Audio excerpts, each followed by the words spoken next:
Air Force captain safely ejects after Mirage 2000 engine failure. Wen-je's wife suspected of money laundering amid ATM deposits investigation. Hualien tourism industry struggles after earthquake and typhoon damage. Australia plans minimum age for social media use. Jong vows to exponentially boost nuclear arsenal. Mpox vaccination to begin in Congo next month. Torrential floods in southeastern Morocco. Texas Police Department to introduce autonomous drone program.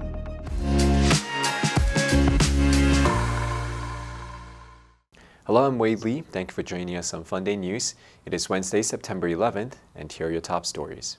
And in local news, the Ministry of National Defense reported that Captain Xie Pei-shun safely ejected from his Mirage 2000 after experiencing engine failure during a night training flight. He was found at 10:20 p.m. and taken to Tang's Taichung Metro Harbor Hospital for a medical check. President Lai Ching-te is set to visit him today at 10:15 a.m.柯文哲's wife, Chen Pei-chi, is under investigation for allegedly depositing $6.19 million in over 60 ATM transactions. Authorities are probing possible money laundering as the deposit coincides with key events in the controversial Living Mall case. Chen has reportedly changed her statements multiple times during questioning. Hualien's tourism sector has been hit hard by the April 3rd earthquake and Typhoon Gami, with over 100 businesses closing. Industry representatives are urging the government for subsidies on wages and utilities to help them survive. Ministry of Transportation Chen Shikai stated that further discussions will be held. And in global news, Australia plans to set a minimum age limit for children to use social media, citing concerns about mental and physical health. This move has drawn backlash from digital rights advocates, who warned that the measure could drive dangerous online activities underground. Prime Minister Anthony Albanese said his center-left government would run an age verification trial before introducing age minimum laws for social media later this year. Albanese did not specify an exact age, but suggests it would most likely be between 14 and 16. Albanese told the Australian Broadcasting Corp, "I want to see kids off their devices and onto the footy fields, the swimming pools, and the tennis courts. We want them to have real experiences with real people because we know that social media is causing social harm."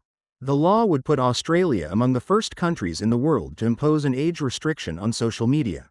Previous attempts, including by the European Union, have failed due to concerns about reducing the online rights of minors.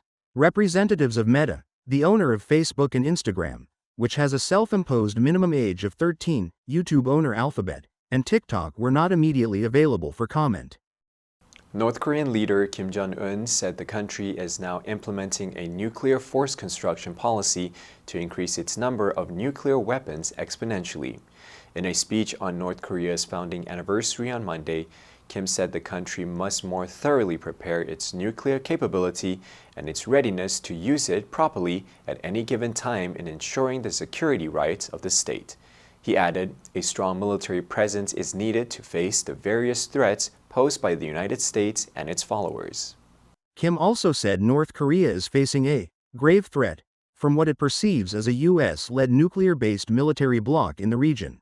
South Korea's Deputy Defense Minister for Policy, Cho Chong-rae, and his U.S. and Japanese counterparts on Tuesday condemned Pyongyang's recent diversification of nuclear delivery systems, as well as its tests and launches of multiple ballistic missiles. Meeting in Seoul, the three reaffirmed their commitment to strengthen trilateral cooperation to ensure peace in the region, including deterring North Korea's nuclear and missile threats. They also agreed to hold a second trilateral military exercise, known as Freedom Edge, in the near future.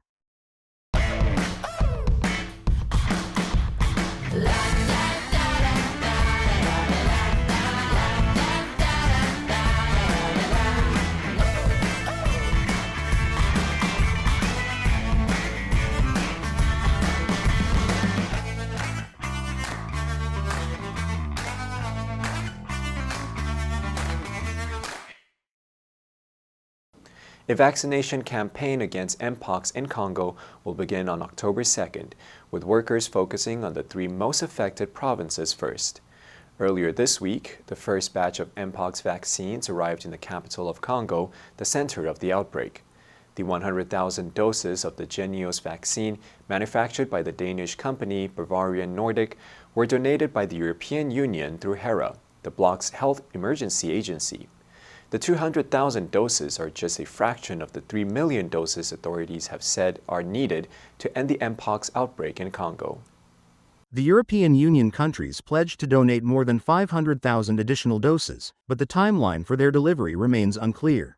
Since the start of 2024, there have been 5,549 confirmed Mpox cases across the continent, with 643 associated deaths, representing a sharp escalation in both infections and fatalities compared to previous years. Most Mpox infections in Congo and Burundi, the second most affected country, are in children under the age of 15.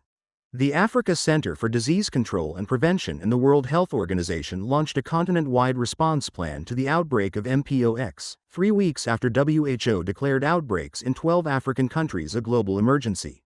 Torrential downpour hit North Africa's normally arid mountains and desert over the weekend, causing flooding that killed nearly 24 people in Morocco and Algeria and destroyed homes and critical infrastructure. In Morocco, officials said the 2 days of storms surpassed historic averages, in some cases exceeding the annual average rainfall. The downpour affected some of the regions that experienced a deadly earthquake a year ago. Meteorologists had predicted that a rare deluge could strike North Africa's Sahara Desert, where many areas receive less than an inch of rain per year. Officials in Morocco said 18 people were killed in rural areas where infrastructure has historically been lacking, and 56 homes collapsed. 9 people were missing. Drinking water and electrical infrastructure were damaged, along with major roads. Among the dead in the region, where many tourists go to enjoy desert landscapes, were foreigners from Canada and Peru. The government was working to restore communication and access to flooded regions in an exceptional situation, and urged people to use caution. In neighboring Algeria, authorities said at least 5 died in the country's desert provinces. Interior Minister Brahim Mirage called the situation catastrophic. A police department in Texas may soon be using drones to respond to emergency calls.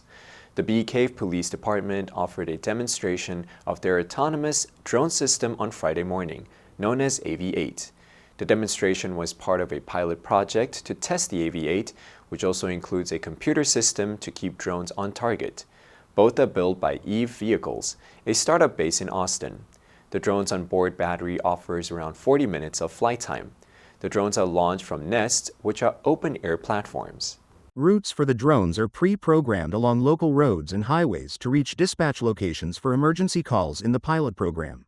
From there, video is transmitted directly from the drone back to dispatch, where the feed is sent to Bee Cave police patrol cars and smartphones in real time. The AV-8 system's first deployment may take place as soon as next week for limited emergency calls in Bee Cave, a suburb of Austin. However, the entire system is not expected to deploy for another month or 2. Future plans are already in the works with Eve Vehicles to create a night vision option for the AV-8 drones, as well as a parachute safety system. There is no official start date for the Bee Cave AV-8 pilot program. The answer for yesterday was A, arises. Children should be disciplined when the need arises. Did you answer correctly? Now let's delve into the news of Kim Jong Un vows to exponentially boost nuclear arsenal. Number 1, specify. 明确说明. Please specify the time and location for the meeting in your email. Number 2, advocate. 拥护者,支持者. Environmental advocates are pushing for stricter regulations to reduce carbon emissions.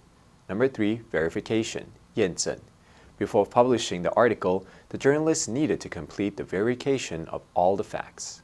Next, we have a multiple choice question for everyone to practice. Which answer would you choose? You can write your answer in the comment section. The correct answer will be announced tomorrow. And that's all for today's Funday News. Be sure to tune into Funday News from Monday to Friday and click the link below to join Funday for free. I'm Wei Li, your host. I'll see you next time.